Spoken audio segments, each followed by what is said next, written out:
Hello guys, in this video I'm going to show you how to add music to your video in the CapCut app. Well, before that, don't forget to subscribe and leave a comment down below, because at 10,000 subscribers I'm going to show you my whole YouTube revenue statistics and growth strategy. So without further ado, let's just jump right into it. First we have to open up the CapCut app, and here it opens up in the edit menu where we have our projects.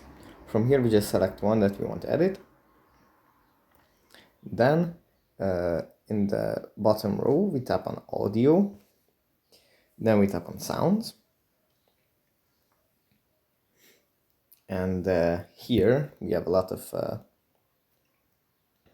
categories from which we can select. And here we have different kinds of sounds that we can add. We can also search for sounds, and yeah, that's pretty much it for this video. Hope it was helpful for you guys, and I'll see you in the next one. Bye.